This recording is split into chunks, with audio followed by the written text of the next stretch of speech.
Welcome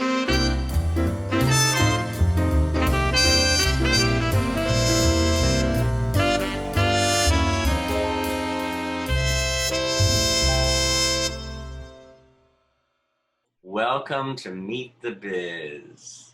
Today, I am visiting with, how long have I known this incredible, amazing man? I think I met him when he was this small. I don't know. Oh, he is wonderful. He's wonderful. He is a professional software engineer specializing in web design and development. And when I met him, he was an actor and a singer, and I still think he is. My dear friend, Mr. Sam Thacker! Hello, yes, hi. Thank you so much for having me, David. Well, this is fun. This is fun. It's sort of like, okay, let's bring the family in. No, yeah, and you were close. Yeah, I was definitely smaller, but it was about 10 years ago we met. Was it only 10 years ago? It's been 10 years.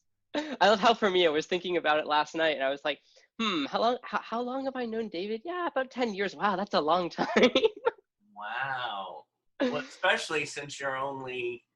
I'm 23, so there you go. Okay. Really? Okay. Was it? Yeah, no. It was let's see. It was at a Christmas Carol audition for the Edgemar Theater in Santa Monica. Right. And I remember this because I was auditioning for Boy Scrooge, and I got 3 callbacks for that role. And I was really excited, and I loved working with you, and I love auditioning. I've always loved auditioning. A lot of people tend to not like auditioning, and they just want to go ahead and be on the stage. I love auditioning. It's so much fun for me to try on as many hats as I can, and auditions are a way to do that. Unfortunately, I didn't get the Christmas Carol role. I guess I know you must have really liked me because I got those 3 callbacks, but my sister did get the role of Little Fan. So I ended up spending a lot of time with you and the people that you work with anyways, because I was always with her, with my mom, going ahead, and she was in rehearsal or you guys were doing the show. So yeah, it's been 10 years. 10 years. Wow. And that was Corey Allen's last production, I believe. Yes. And I remember I was so excited to get to meet him because I grew up on Star Trek: The Next Generation. Yeah. So being able to finally meet him, and he wrote Encounter at Farpoint, all these amazing episodes, just amazing. Yeah, he was an amazing man. He's an amazing man. And you are an amazing man. And then we went on to you did Lainey Kazan's workshop. Yes, yeah, and Lainey's workshop was I still think about it a lot, and I have to say it's one of the most magical acting training experiences that I have, that I've had, that I remember, and I say that having worked with some amazing, wonderful, world-class coaches, and the reason for that is I was working on a song I was prepping a song for a performance, and the workshop itself wasn't necessarily dealing with singing, but I had brought it anyways, and she wanted to hear it. So I went ahead and I performed Willkommen in Cabaret in front of the entire workshop, and just the pointers that she gave and the way that she worked with me on it. I remember it to this day, and I've used that song several times over the course of my tenure doing acting and performing, and I always think back to the notes that she gave me. So no matter what you are doing, anything magic is always tied to the name David Zimmerman, I would say. That's right. And that's you are magic, because you do beside the acting and the singing, you do my website and you do my websites. Yes, all I think we're at 5 now, all 5 of It's them, 5. I believe. Yeah, Meet the Biz, My Next Breath, Your Personal Site, Honey Bunny, and are we at 4? I think we're at 4, but still, that's a lot. You're psychic. I think there's a 5th one coming up somewhere. There we go. There we go. Maybe I shouldn't be mentioned that on the air, surprise project or something. Oh. Ooh. Well, we'll need to discuss. Mm-hmm. So what got you interested? Of course, you were in the acting field. You were singing. Mm-hmm. You were doing all this stuff. What got you interested in web design, development, and engineering? So really funny thing is and my memory's a little hazy because I've been doing this for a very long time, but I got into both of them at a very young age. The acting because I saw a friend in a musical theater production, and I turned to my mom in the audience and said, "I want to do that. That looks fun." And I was like 7 or something like that. I was really young. But at the same time is when I was getting into computers, and I started teaching myself how to program from a really young age. I would just go on my computer and mess around, try to figure out how the computer worked. How could I get it to do things specific to what I wanted to do to program it, essentially.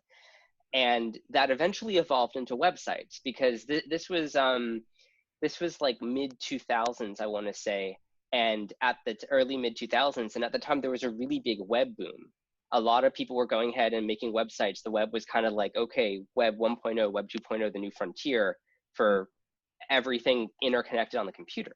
And I really wanted to learn how to go ahead and how do they make the website? How does it work? What's the networking behind it? And so I started just honestly, I just started researching stuff on the internet. Yeah. And I expanded my knowledge base, and from there, and I feel really fortunate to have grown up in a time where there's such a big boom on the internet, because like, as with all technology, if you look at things from like 10 years ago, the amount of advancements and changes and perfections that have been done from even just like 2 years ago are astronomical. Right. So kind of jumping in on that wave just at the right time and finding something that I absolutely love doing and was pretty good at, I would go ahead and say. Take the well, I'm excellent at. Thank you. But yeah, so it just kind of just grew from there, and I found something that I love doing, and I stuck with it. And I'm here like a decade later doing client websites and hosting websites and applications that are ranging from individuals and small businesses to people who have really specific needs and have a very specific look and application that they need to get done, but they don't necessarily know how to do all of the coding to make the magic happen. They want their own corner of the internet, I like to say. Right. But yeah, it's quite a journey this far. Well, you know what's so interesting too is, you know, you still love performing. That you know, I can hear it from you when I talk to you, when we meet, you know, when we used to meet outside of the quarantine. Yeah, of course. But you have, it seems like, you know, some people have a stronger right brain and a left brain, the creative and the intellectual, and, you know, not to say creative isn't intellectual, but you seem to have a nice balance of both. Yes. Yeah, and by having that, I think it just helps. It helps for the people who are in the arts. You have that extra special, you know, you see something that other web designers might not. Yeah. And again, I think this is just part of a byproduct of being really fortunate to be able to get into both of these at the same time. It is very, very different fields. I mean, sure, web design and development and putting everything together, like you can throw code at a website and you can make it work, but the difference is the creativity in that, to go ahead and say, okay, what's the best way to capture X? What my goal is here? What's my best way to do that and make it as seamless as possible? And the experience of the website, the actual look of the website, how it interacts and flows, there's so much more that goes into it than just code. Yeah. And I think part of my experience with the industry and acting and having that creative outlet for me has been essential in not only helping me build my repertoire and build my experience, but also just in general. Like I'm a computer science major, and I was majoring in computer science when I was doing like regional tours of theater, musical theater in Alaska. Like I'd literally be in the green room reading a computer architecture book because I had homework due. And Wow. I was in college for computer science, and people come to me like, "What are you reading?" I'm like, computer architecture 8th edition." but really having the left brain and the right brain to go ahead, and it just feels to flow so naturally to me. And it also comes back to just the amount of stuff that I have my hands in what I'm doing. Like I'm a computer science major. I run my own web design studio for a decade, and I'm minoring in philosophy because that's something that's a class I took in high school that I loved, and figured out, hey, I'm good at this too. I can go ahead and read up on all this stuff. So just, yeah, just a little bit of everything. Well, and you know what? It shows that, we really need it, especially in this country. They tried to take away the arts and music, dancing, art, but it's necessary. I really think yes. it is so necessary to go hand in hand with everything. Yeah, and I think for me, at least, the perspective that I have on this, as someone who's in like a STEM major or a hard science, like a lot of math and everything, is there can be soul to the computer. There can be soul to a certain extent to what you do on it, how you interact with it, how you design it. But at the end of the day, if you don't take into account the human factor, if you don't take into account the experience of the person using the computer and look at that human computer interaction, Yeah. what is the point? What are you doing it for? You can code a machine and build a machine and have it do all these wonderful things, but if you don't take into account at the end of the day who is using it, and Mm-hmm. that's us humans, at least right now, until maybe in like 10-15 years monkeys know how to use a mouse and can go to google.com or something like that, then that if you're not taking the human factor into account, what's the point? Yeah. And that's something that a lot of engineers and software developers who are so ingrained in just the code and the computer and thinking like a compiler when you're compiling code, they kind of lose sight of that, the humanity of it. And Yeah. I think having the experience in the arts to go ahead and not only have that human interaction, but human connection with someone on stage that you've never met, who's a completely different character or person than they were 5 seconds ago when you were waiting with them in the wings. That you can't replicate that. There's no algorithm, at least not yet, for human emotion and interconnectivity. Thank God. And that's still just so important. Oh, we've got to, even when they're talking about getting rid of actors and having just computer generated actors, and I'm going, no, the humanity, the Yeah. subtle, you can't replicate that. It's just no. Yeah, there's technology is great, but we need to understand that. I mean, if anything, hey, I'm able to do this interview with you right now despite the whole pandemic and everything going on because of technology. Yeah. I mean, I love technology and I love understanding how it works, but we need to know the difference between the use of the tool and trying to force the tool to do something that it wasn't designed to do. Right. Is what I would say. Yeah. So who would you, I mean, who would you say needs a website, especially nowadays? This would be a question from that that a few people have asked me. Why do I need a website when I have Facebook or Instagram or Twitter? Yeah. So here's the thing. I would say anyone who is trying to market themselves, whether it's an individual, a small business, a multinational corporation, everyone needs a website. And here's why. Sure, you have all these platforms like Facebook and Twitter and all this social media that's fantastic for going ahead and getting the word out, putting yourself out there. I used it extensively for when I was acting. I go ahead and make a Facebook post and say, oh hey, here's something I'm working on right now, with just like some photos or a video if it was allowed to be filmed, stuff like that, just to keep people in the loop as to what I'm doing.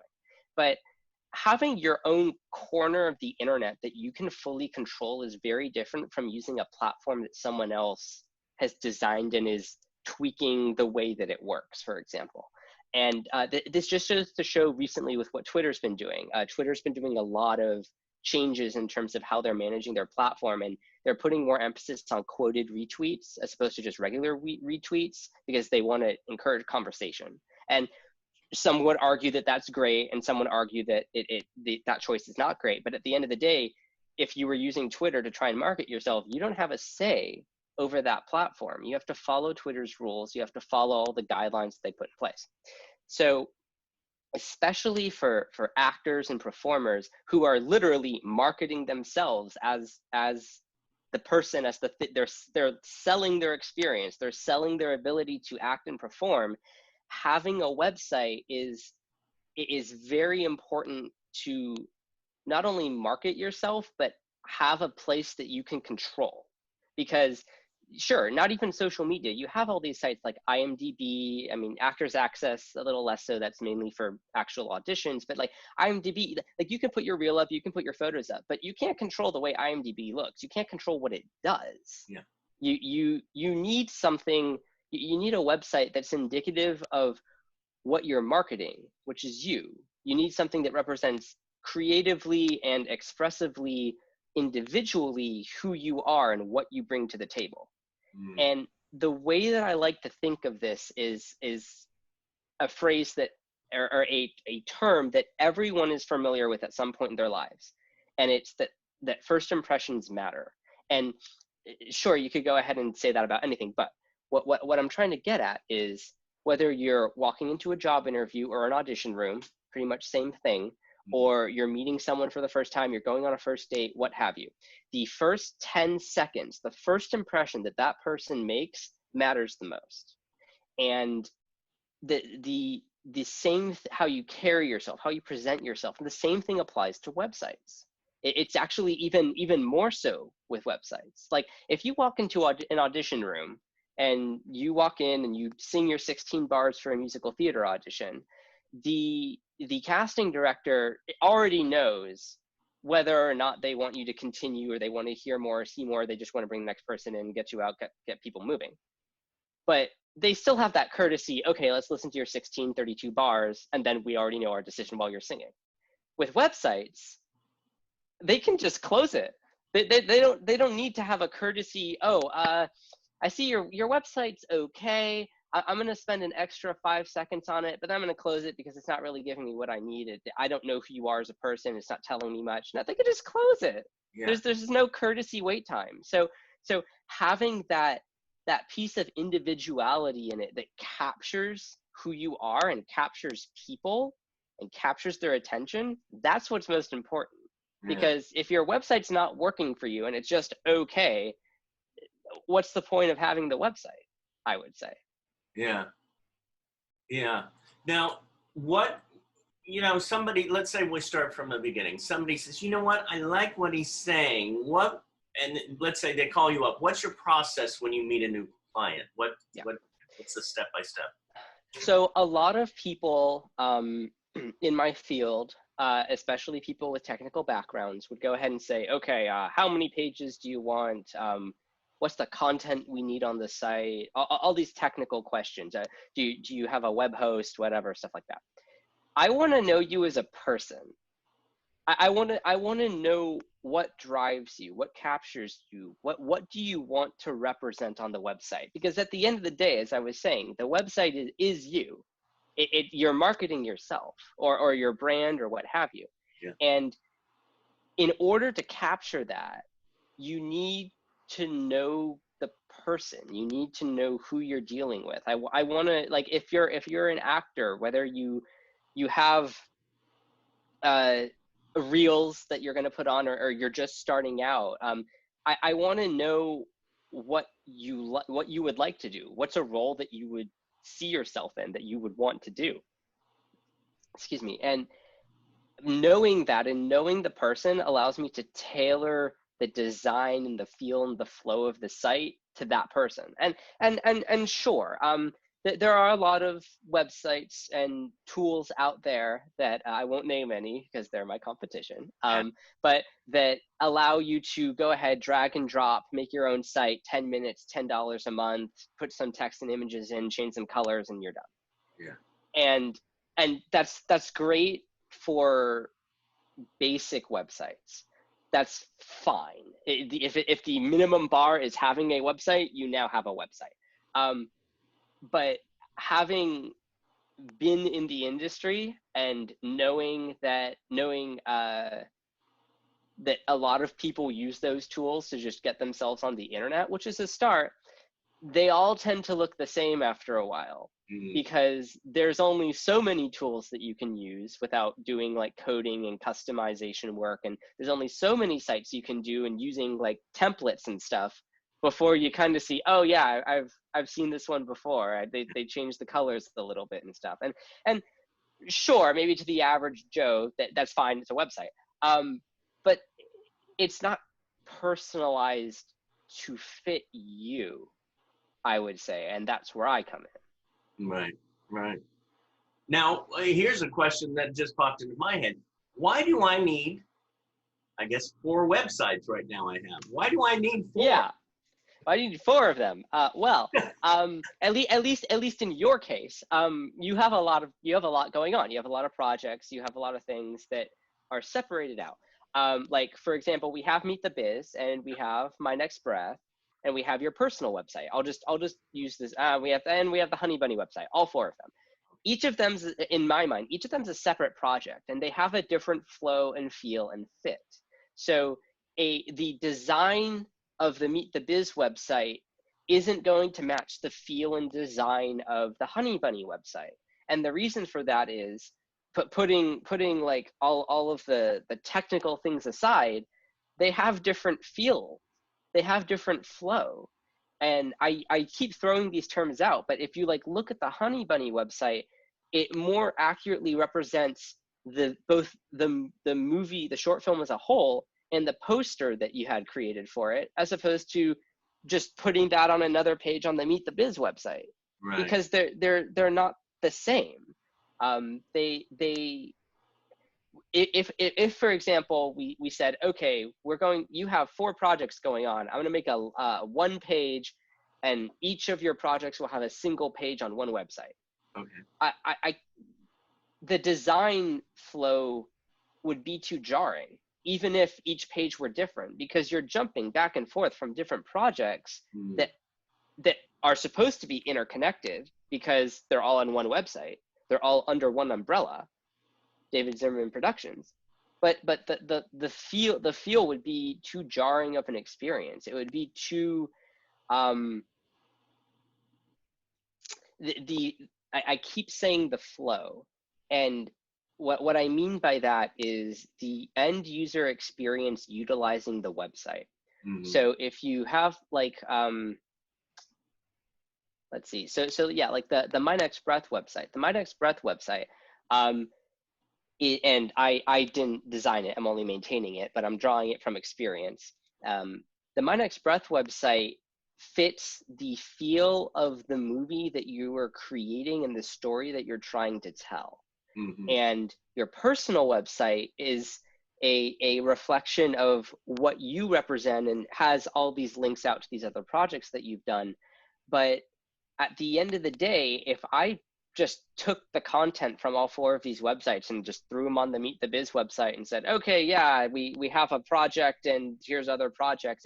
It doesn't make sense. And I'm trying my best to convey this in a designer fashion. Yeah. No, I mean, I definitely could see it. I mean, if we have the David Zimmerman website or the davidszimmerman.com Yeah. website, which we do, and we had one page for each, it could get too schizophrenic. I mean, you Yes. have the links for the other ones, which are good. And then with the David Zimmerman, it could, the bio. And if I wanted to add another page to it for either photos or something about myself that is in connection or coaching or whatever, then that's something different. But it's nice to have those separated, like you said, the movie websites, the Meet the Biz website. So it really is, I feel, for me, it's the best thing to have. Yeah. And it perfectly mimics real life. And the reason I say that is, again, if I'm building a website for someone and it's supposed to be your corner of the internet, what represents you, at the end of the day, when you're working on the Meet the Biz, when you're doing Meet the Biz, you're not also thinking about Honey Bunny. You're focusing on Meet the Biz, and that's the project that you're working on. Right. And sure, there could be some interconnectedness between them, but at the end of the day, it's separated out. So if we're creating a piece of the internet for every one of these projects, and each of these projects are separate in your life and how you work on them, why would we choose to amalgamate all of them together? Right. When life imitates art and art imitates life and all of that, the at the end of the day, like, sure, you could say, oh, like, you have 4 websites, that's so many websites, but you have 4 projects going on, that's so many projects. It's the same principle, essentially. Yeah, and it all leads to the main hub, but it's nice. It's nice. Yeah. Now, let's say one of our students who loves acting at Performing Arts Studio West or Meet the Biz or anyone out in the YouTube land. Let's say they are actors and they're performers, but they also say, I'm interested in also becoming a web designer. What would you tell somebody? So I would say the first thing to do is never get too technical. You have you will need, especially if like you're doing web development or you're not just doing designing, like if you're offering multiple things, you will need to get technical, obviously, because that deals with programming and what have you. But putting all of that aside for a moment, never get too technical, especially if you're doing web design, because at the end of the day, what you're flowing is your creativity. That's what you're working off of. For me personally, I literally, and the internet is wonderful for this. Actually, I think I checked a book out of the library first. I checked a book out of my elementary school library. It was the only book in the entire library on programming, and it was about web programming. And that's how I started. I started reading, I started researching, I started looking things up. But now, I mean, oh my gosh, you have so many resources at your disposal. There's YouTube, there's whole sites dedicated to teaching you for free how to program, how networking works, how the internet works. And just start learning. I would say start reading, start going ahead and experimenting. One of the first websites that I did was terrible, obviously, because it was my first website, but I just threw some code together, said hello world, and saw how I could have an image linked in from my hard drive display on a local machine. Yeah. And tried to figure out, okay, now that I have this, how would I get it on the internet? How does that work? And just research, mess around. The world, especially the internet, is your sandbox. It's you have the tools. You just need to know how to use them. Yeah. Now let's say somebody says, well, why should I hire you? Why can't I just build my own?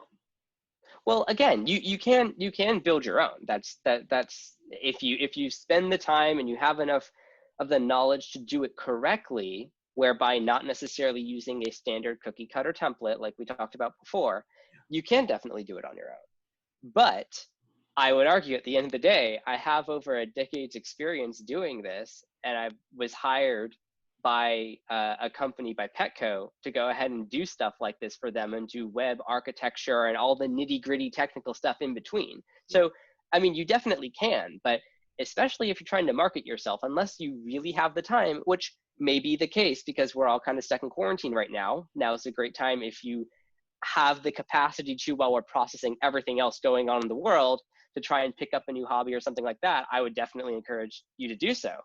But if you don't have that time, or you don't necessarily want to try and get all that experience, I've been doing this for a decade. Yeah. Well, and, you know, there are two other reasons. It's like, for example, that's why I have you as my web designer. Number one, I don't have the time.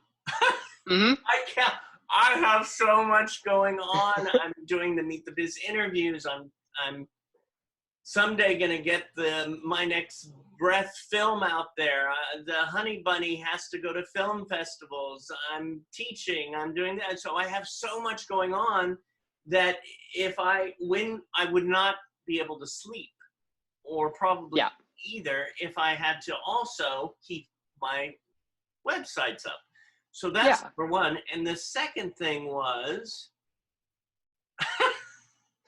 there goes my 56-year-old brain. It went, it's hiding. 20. Oh, there it is. A second pair of eyes, or a third pair of eyes. Mm-hmm. To have, you know, because if you're just, it's, you know, when you're being creative, when you're doing projects, it's always good to have people working together, because if you're just doing it yourself, you don't see everything, and it's that collaboration. Yes. Yeah, I would. Yeah, definitely. Especially like I love working with other creatives when it comes to client sites, because they have that eye, and they know what most of the time they know what they're looking for, and they know, they're able to articulate how they want it, because they kind of they utilize that part of the brain more. Like at the end of the day, if I'm working on a site for someone and they tell me one thing and I give them exactly what they want, and they say, oh no, not that, something completely different. The language there is missing. The connection there is missing between creatives. But also, on top of everything, I'm going to take this back to, you have 4 websites. You can go ahead and let's say right now you threw stuff together, you had your own sites. Especially because like the Meet the Biz site especially has so much custom code going on in the background, and I have all this stuff that's built out specifically for how you utilize it and how Meet the Biz operates. It's not just, oh yeah, throw some videos on the website, got some photos, life's good, we're done. There's a lot of maintenance that goes into that. There's a lot of maintaining and updating software and taking care of servers. And sure, you could go ahead and pay a web host to take care of the servers for you.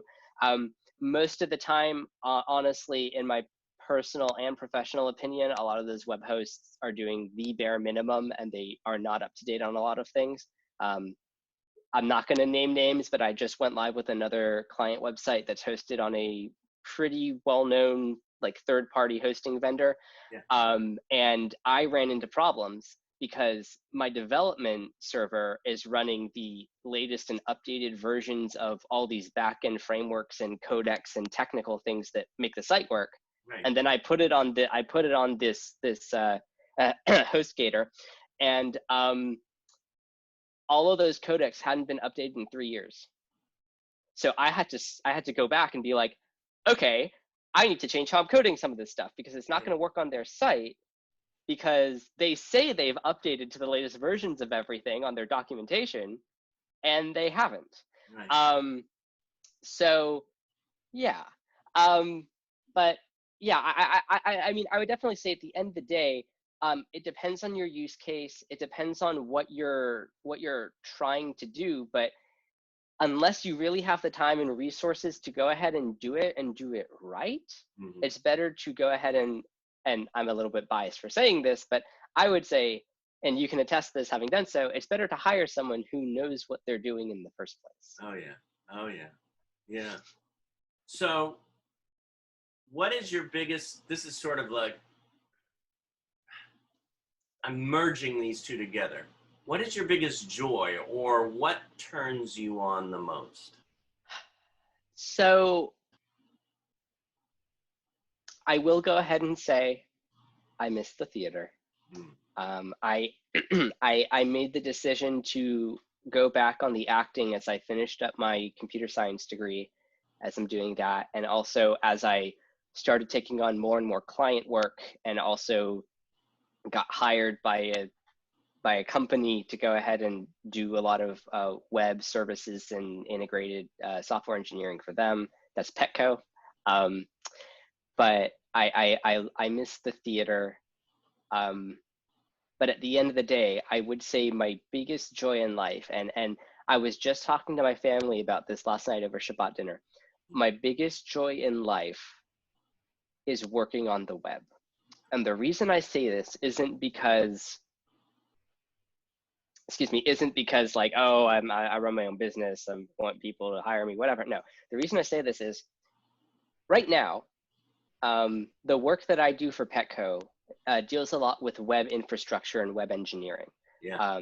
Kind of getting servers to talk to each other and all this technical mumbo jumbo. I find myself doing that for fun. I go ahead and it'll be 12:30, 1 o'clock in the morning, because I work all the time. And do you ever sleep? Yeah, I've been trying to get better at that. And I tell myself, I'm just gonna spend 30 minutes. I'm just gonna read a book or watch a YouTube video, just decompress, let my mind spin down for once. And before I know it, I've spent an hour designing an entire network server infrastructure for web hosting. Why? I don't know, because I like doing that. That's honestly working with computers, understanding how they work, getting them to do things that maybe you've never had them do before, maybe nobody has ever had them do before. That is just so cool to me. Yeah. That's so cool. Just learn, and the breadth of knowledge and capacity that we have for technology and the internet especially is just so, to me, it like we're in the middle of such a huge technological boom, and even at that, I still think to myself, man, there's so much untapped potential in the internet still, in technology and everything that we do. Right. And at the end of the day, I would say bridging the connect that brings me joy. I would say the biggest joy is bridging that connection between the technical and the human. And I think that speaks well both for having done acting and doing websites, but also with my degrees. I'm a computer science major, minoring in philosophy. And to some, oh, that sounds great because that works well because AI. No, I'm not interested in AI. I don't care about AI. I'm interested in the impact that technology has on us as humans, and how that shapes our lives, and how the internet has shaped our lives, especially coming from a generation where I grew up with the internet. Yeah. And bringing those two things together for me is what really stands out. Not only understanding how it works and operates, but molding it, forming it, having it do what we want with it, with this tool that we've created that is now ever so expansive and ever present. And at the end of the day, I think that is what brings me the most joy.